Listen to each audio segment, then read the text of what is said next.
Yeah, it's like every 10, 12 minutes I lose my camera.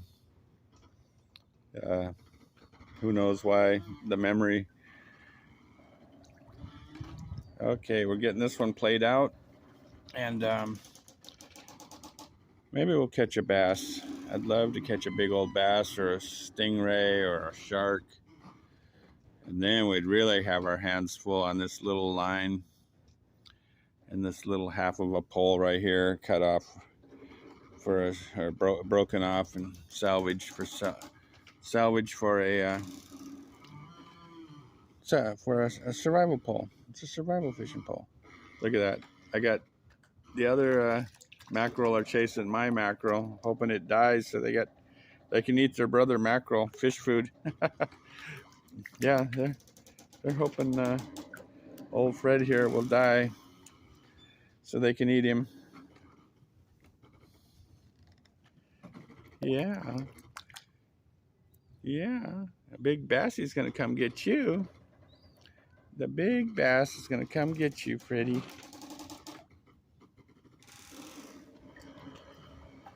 Where's Charlie? Charlie get enough? Let's send it down. We'll send it down to the bottom here. Just leave it on there and play with it for a while.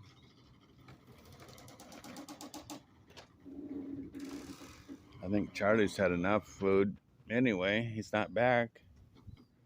I don't see him back for more.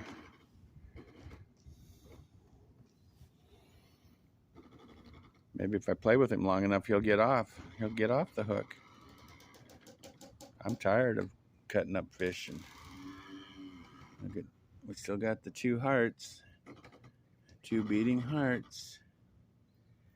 Can we see any kind of movement at all? Contractions after. It'd be like 20 minutes on the first one and 5 minutes on the second one. That first heart took a long time to die. The second one wasn't as strong, and it looked deformed too. The second heart looks kind of deformed. The first heart's nice and even shape. The second one has weird points on it.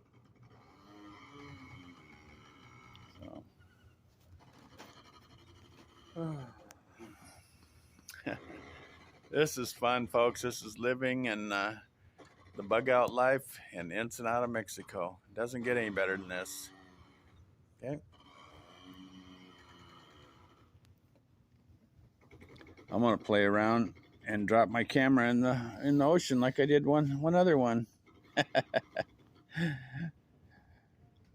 Okay, we're hung up over here on some kind of the power pole, something over here. Okay, there he goes.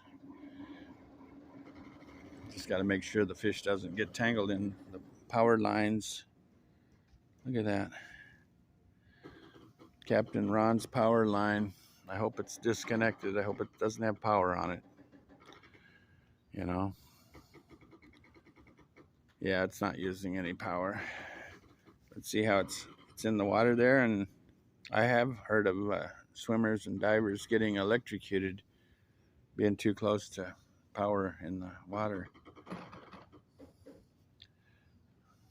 Okay, still got our mackerel. Still got our mackerel. Still alive there. We got nothing better to do this morning anyway than to play it out and see if something bigger will come along and eat it. But I got a little tiny hook on there, number 6 mustad, and got old number 10 line here, and an old half a pole.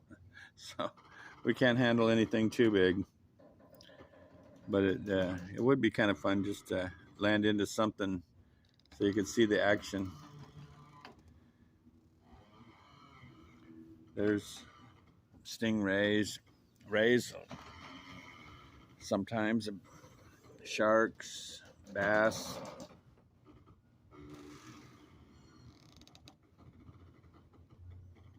Yeah, if I get something that eats that, it's just gonna break my line and my pole. Hopefully it doesn't pull me in the water too. No, I'm good. I'm good here in my chair. Actually, I love fishing in this chair. It's comfortable. My fishing chair on wheels is what I call it. And it's very peaceful, even with the old Grace over here making all kinds of noise while they're rubbing on the bumpers, squeaking. Alex's two fishing boats are real quiet. He maintains those two boats perfect. He loves working on the boats. That's Alex's thing. He's a fisherman from Canada, the hunter and the daily double over there. I think he works on the boats more than he fishes with them. I don't know if I'd want to inherit the serendipity or not. I mean, I love boats, especially sailboats. But come on, you can get off anytime. I'll set you free anytime.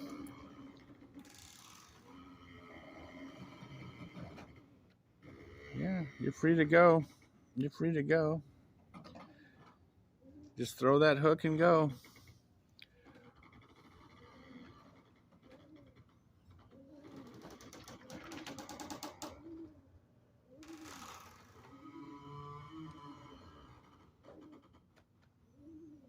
Folks, it's fishing. You fish for a reason, to catch fish so you can live. And we're not going to eat it today, but you got to stay in practice. You have to stay in practice and maintain your equipment. Look, here they come. He attracted the whole school of fish. This one on my line attracted the other fish.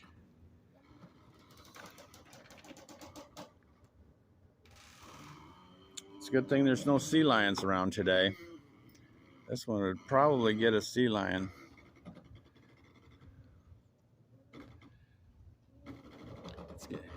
Fish is swimming deep.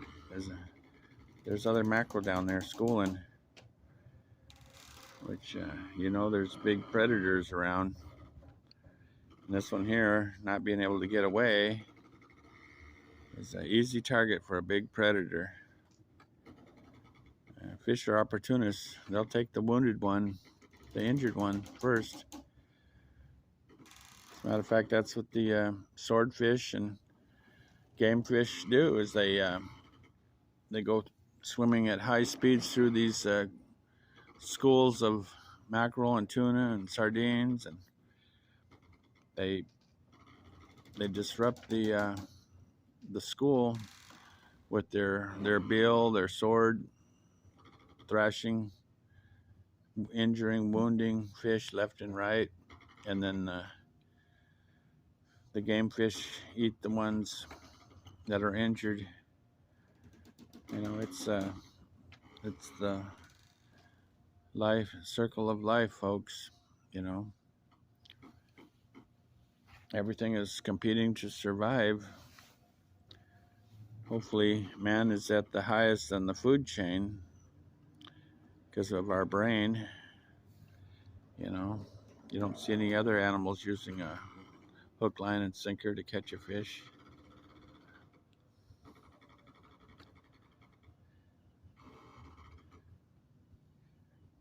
Yeah, look, the school is following it around. Something's up with that one. Their brother. See, now if I had a heart, I'd let this one go. It's struggled enough for survival. I'd let him go back to wild and grow up to be a big fish. But these mackerel aren't going to get much bigger anyway. They're lucky to live a year or so.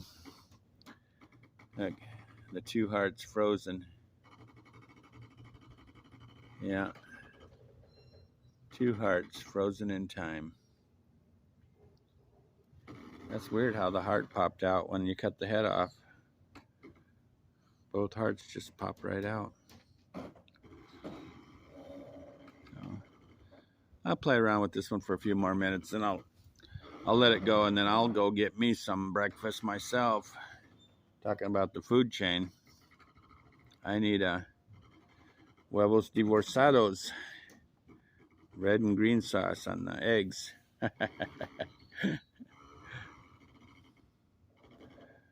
Yeah, folks.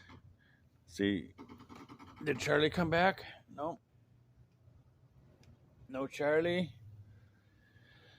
I got some dried fish skins for tomorrow. I cleaned up my mess. I'm just gonna let this fish go, folks. Okay. So it'll take both hands to let it go, but just to let you know, that's what I'm gonna do. All right. So thanks for joining me, and we'll see you again on Walt Diego's Survival Tips. Take care. God bless.